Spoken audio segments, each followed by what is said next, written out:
BJP Telugu Desam పార్టీల సంయుక్త ప్రభుత్వం కేంద్రంలో ఉన్నది, ఢిల్లీలో ఉన్నది తెలుగుదేశం ప్రభుత్వం. ఇలా ఆంధ్రప్రదేశ్లో ఉన్న అధికారంలో ఉన్న పార్టీ ఢిల్లీలో కూడా అధికారాన్ని పంచుకుంటుంది.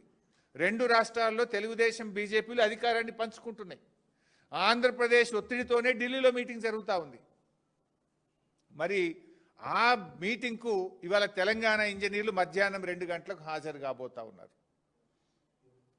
పేరుకే జల వివాదాల మీటింగ్, ఎజెండా మాత్రం 200 టీఎంసీల గోదావరి నీళ్లను పోలవరం ద్వారా నల్లమల్ల సాగర్కు రాయలసీమ ప్రాంతానికి తరలించేటువంటి ఒక కుట్ర జరుగుతూ ఉంది. మీటింగ్లో ఆ రోజు కూడా ముఖ్యమంత్రుల మీటింగ్లో మొదటి ఎజెండాలో మొదటి పాయింటే గోదావరి బనకచెర్ల ప్రాజెక్టు. ఇవాళ కూడా ఆ 200 టీఎంసీలు తరలించేటువంటి ఒక కుట్ర జరుగుతూ ఉంది. మరి ఈరోజు ఎందుకు ఈ మీటింగ్కి హాజరవుతున్నారు?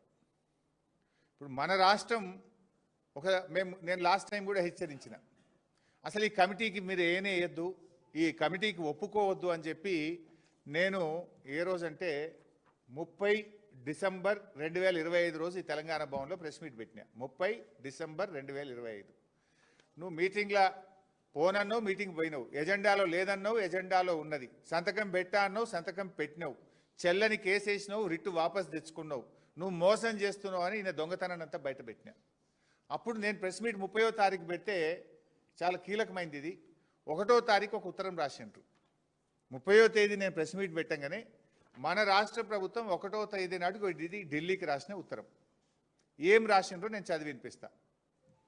30 నాడు నేను తిట్టినా, ఇది రాష్ట్రానికి ద్రోహం చేస్తున్నావు, ఇది అన్యాయము, అసలు నువ్వు మీటింగ్కి ఎట్లా పోతావు, నువ్వు ఎజెండాలు ఎట్లా పెడతావు అని ఈ ప్రభుత్వాన్ని మొత్తం బండారం బయటపెట్టి వీళ్ళు చేస్తున్న ద్రోహాన్ని రాష్ట్ర ప్రజల ముందు పెడితే 30 నాడు ప్రెస్ మీట్ పెడితే 1వ తారీఖు నాడు ఇగో ఇది ఢిల్లీకి రాసిన ఉత్తరం. ఈ ఉత్తరంలో ఏం రాసిండ్రో నేను చదివి వినిపిస్తా. However, the state of Andhra Pradesh is proceeding with illegal activities of construction and further preparation of DPR against the instructions of MOJS. It is further understood that the government of Andhra Pradesh is proceeding with the preparation of DPR of Nallamalla Sagar and CWC is also proceeding ahead with appraisal of its PFR. అంటే ఆంధ్రప్రదేశ్ ముందుకు పోతుంది, సిడబ్ల్యూసిలో కూడా ఈ tender ఈ యొక్క DPR appraisal ప్రక్రియ కొనసాగుతుంది.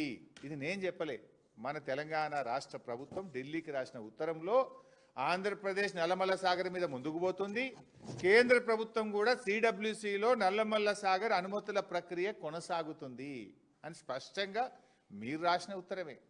రాస్తూ చివర్లో ఏమంటారంటే ఇందులో last paragraph, it shall participate in the meetings of above mentioned committee only if the process of preparation of DPR of Nallamalla Sagar and its illegal construction by Andhra Pradesh and process of appraisal of projects PFR by CWC is halted or stopped immediately so that fate accomplished situation is not created while deliberations are being held. ఇంత స్పష్టంగా రాహుల్ బొజ్జ గారు ఈ letter రాసిండ్రు.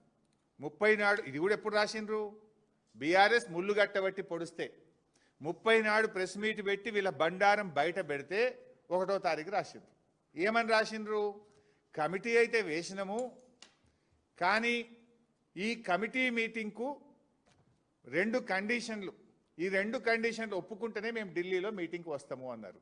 ఏంటి మొదటి condition ఏంటి?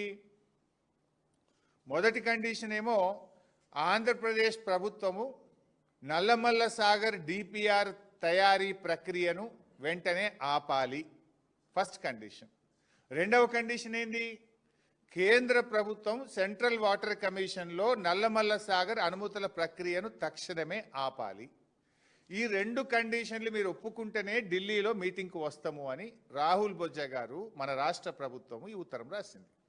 Now my question, ఈ 2 కండిషన్లు ఒప్పుకున్నారా?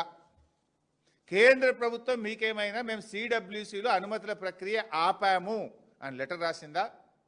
మీకేమైనా చెవులో చెప్పిందా? ఆ కాగితం బయట పెట్టండి.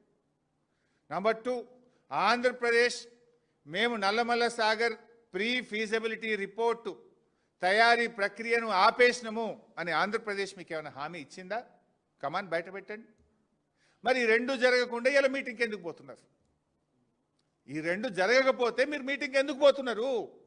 అంటే తెలంగాణ నీళ్లను ఆంధ్రాకు ధార దత్తం చేయడానికి పోతున్నారా?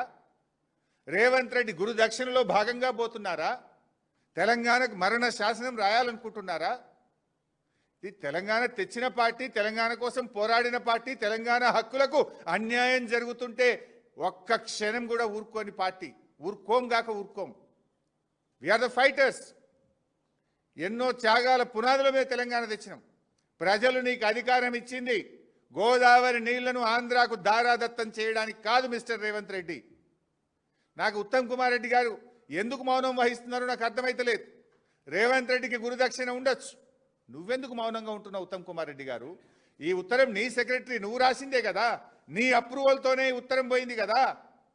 మరి ఈ ఉత్తరం రాసిన నువ్వు ఎటువంటి హామీ లేకుండా, కేంద్రం నుంచి ఆంధ్రప్రదేశ్ నుంచి హామీ లేకుండా ఎందుకు పడి పరిగెత్తి ఢిల్లీ మీటింగ్లో పాల్గొంటున్నారు? ఇంకా బాధ కలిగే అంశం ఇక్కడ, చాలా కీలకమైనటువంటి అంశం. ఈ మీటింగ్ ఎవరు లీడర్? ఎవరు? ఆదిత్యనాథ్ దాస్. ఎవరిని తోలుతుండ్రు వీళ్ళు? ఆదిత్యనాథ్ దాస్ని తోలుతుండ్రు. ఎవరు ఆదిత్యనాథ్ దాస్ మీ అందరికీ తెలుసు. ఒక చిన్న ఎగ్జాంపుల్ చూపిస్తా. ఆదిత్యనాథ్ దాస్ గారు ఆంధ్రప్రదేశ్ చీఫ్ సెక్రటరీగా ఉన్నప్పుడు గోదావరి రివర్ మేనేజ్మెంట్ బోర్డు 9వ మీటింగ్, ఇది మినిట్స్ ఆఫ్ ద మీటింగ్. దీంట్లో ఎవరెవరు పాల్గొన్నారో కూడా ఇక్కడ ఉంది. ఇగో ఆంధ్రప్రదేశ్ తరఫున ఎవరు పాల్గొన్నారంటే Adityanath Das IAS special chief secretary government of Andhra Pradesh. Andhra Pradesh నుంచి 9వ జిఆర్ఎంబి మీటింగ్కి ఎవరు వెళ్ళారు? ఆదిత్యనాథ్ దాస్ గారు పోయింది. ఆ మీటింగ్లో ఏం జరిగిందో ఇది మినిట్స్ డీటెయిల్ ఉన్నాయి, మీ అందరికి మీడియాకు కూడా ఇస్తాను, ప్రజల ముందు కూడా పెడతాను. చాలా పెద్దగా ఉంది కానీ ఇందులో సింపుల్గా ఒక 2 లైన్లు చదువుతాను. Special chief secretary government of Andhra Pradesh stated, ఏమంటాడు? నేను ఒక లెటర్ రాసిన, ద లెటర్ హ్యాస్